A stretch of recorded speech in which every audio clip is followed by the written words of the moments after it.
Okay, so we are finishing up chapter 20 and we're beginning at slide 114. And this is where we're going to start talking about some numbers, some formulas, and some math, okay? So we're looking at cardiac output. Now, the definition of cardiac output is how much blood, what volume of blood gets pumped by the left ventricle in 1 minute. Now, of course, it's the same amount that had been pumped by the right ventricle, right? Because they always pump the same amount, but that was just to make it simple. So how much blood actually gets out of the heart into the systemic circuit in 1 minute?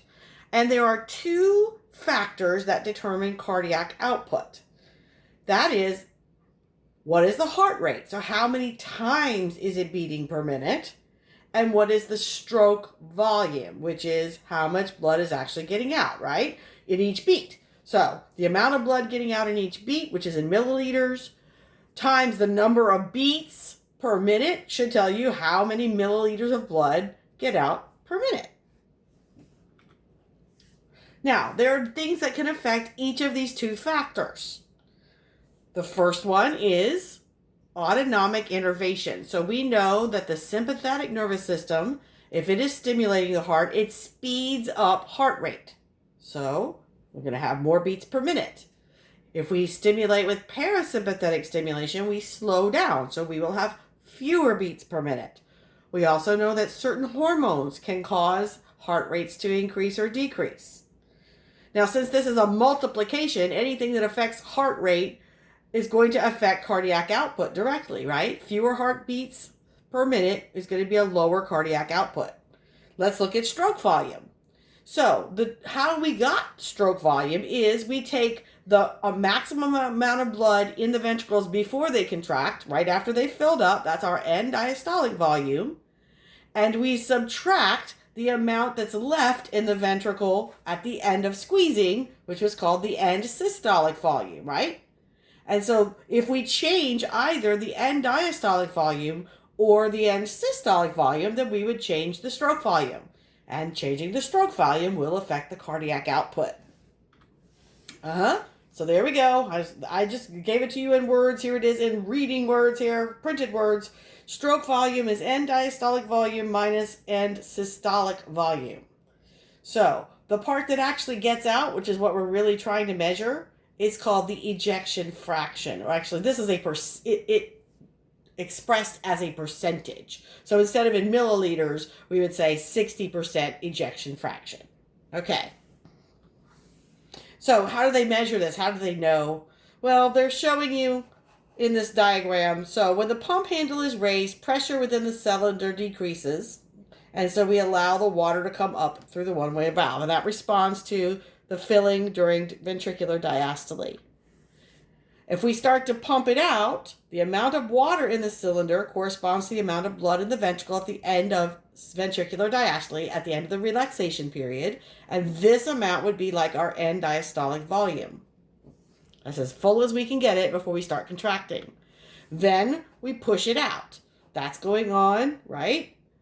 The amount that gets out as a percentage would be our ejection fraction. And the amount that's left in here that can't come out would be our end systolic volume. See? And the amount that we got out as our percentage, our ejection fraction, if it's just read in milliliters, it becomes your stroke volume. So you're not going to get all of the blood out of the ventricle with every stroke, but you're measuring the amount that actually does get out. So that becomes your stroke volume. So factors affecting the heart rate part of it, autonomic activity and circulating hormones. So in your medulla, okay, you're going to have cardiac centers. There is the cardioacceleratory center, which, as you can imagine, speeds up your heart rate, and the cardioinhibitory center that slows down your heart rate. And we carry the signals. Primarily, the parasympathetic one comes through the vagus nerve. Okay. And so we have cardiac reflexes that are associated with these centers. We have a baroreceptor. Now, you've probably watched the weather and heard them talk about barometric pressure. Anytime you see the prefix baro, it's measuring pressure of something. And so in this case, the baroreceptors are monitoring your blood pressure. They are also looking at your oxygen and carbon dioxide levels with chemoreceptors. If your carbon dioxide goes high, you will adjust your heart and breathing rate. Okay? Now, autonomic tone of the heart is dual innervation of the heart by releasing both acetylcholine and norepinephrine at all times. And then they can adjust faster or slower based on the ratio of those two. What's the effect on the pacemaker cells? Well, the SA node pacemaker is closer to threshold than the contracting cells. So anything that changes how fast the pacemaker has its spontaneous depolarization or how long it takes to repolarize is going to alter the heart rate. Okay, so here we are. It naturally drifts towards threshold, right?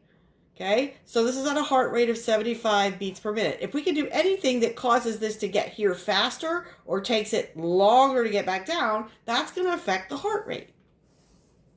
Acetylcholine will make the heart rate slower by lengthening the time it takes to depolarize and repolarize.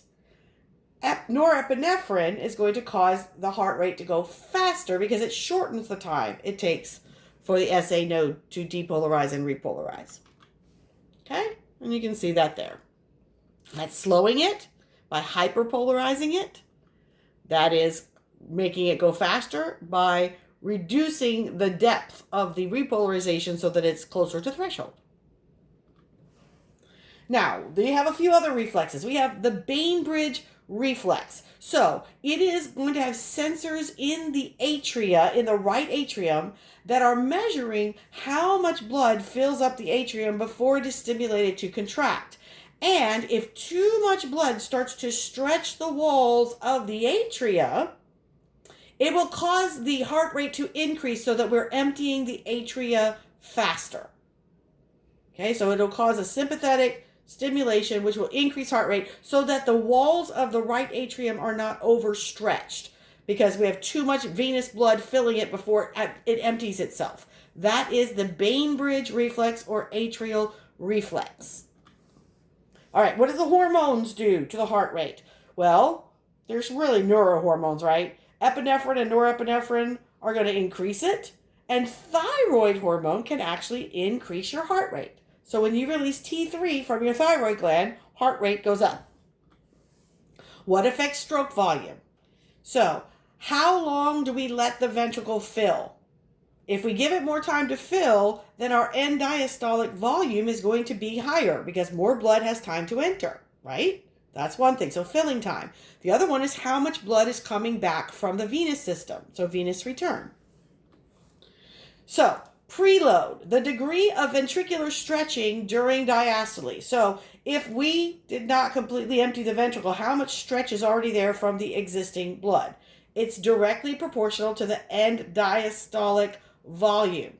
So how much do we fill it with blood and how much do we distend the walls? If we overstretch them, it actually affects their ability to squeeze and to produce tension. So, end diastolic volume and stroke volume. At rest, hopefully your end diastolic volume is low, the myocardium is not stretched, and the stroke volume is relatively low. If you start to exercise, you're going to have more blood coming back from the venous system because of the pumping skeletal muscles.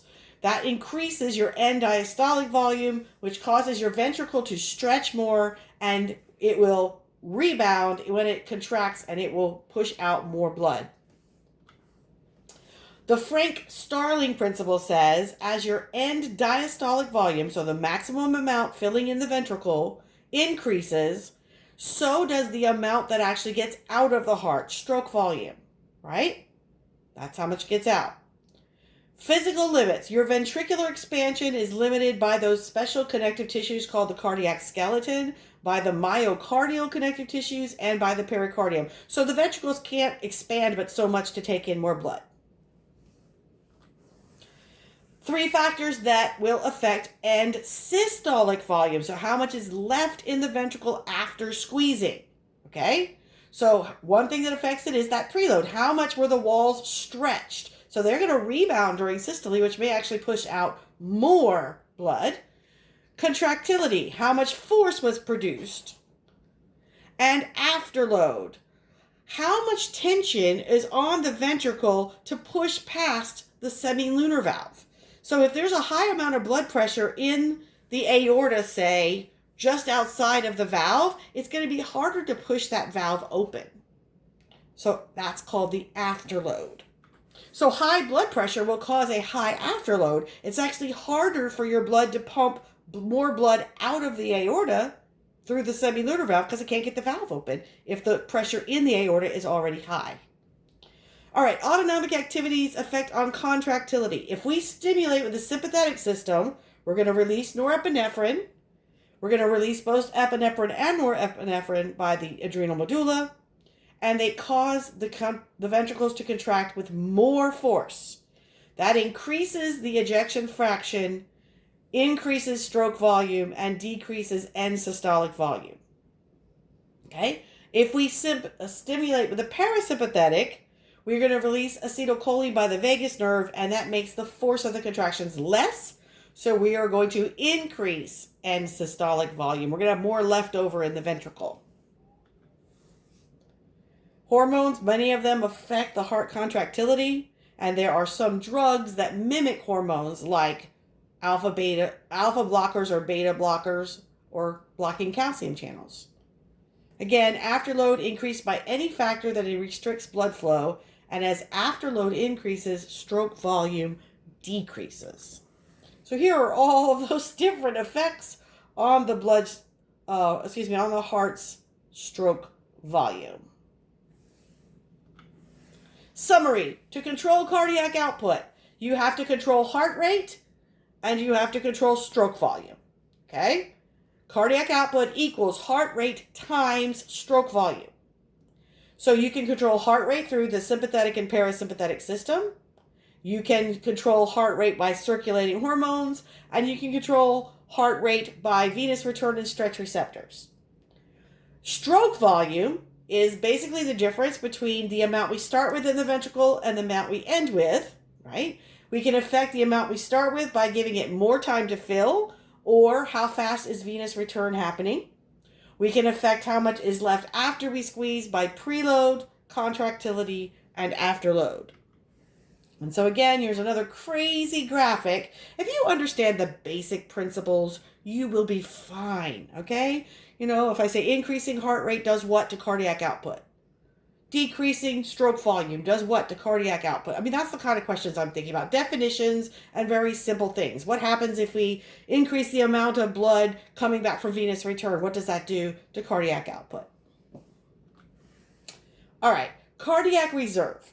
Now, this is different. This is not what's left in your heart after it's done squeezing. Instead, it's the amount of blood that you put through at rest versus the amount of blood you put through your heart when you're at maximum activity, maximal cardiac output. That is your cardiac reserve. That's how much flexibility is there in your cardiac output from rest to exercise. Now, how does this all relate to your heart and vessels? Cardiovascular regulation ensures that the body tissues get enough oxygen and that they are having their wastes removed. The cardiac centers in the medulla control the heart rate and peripheral blood vessel diameters, and your body is constantly in tune and responding to your changing activity, and if you have a circulatory emergency, that's like if you start hemorrhaging. All right, guys, so that is the end of chapter 20. I will start posting the ones on 21 soon for the blood vessels.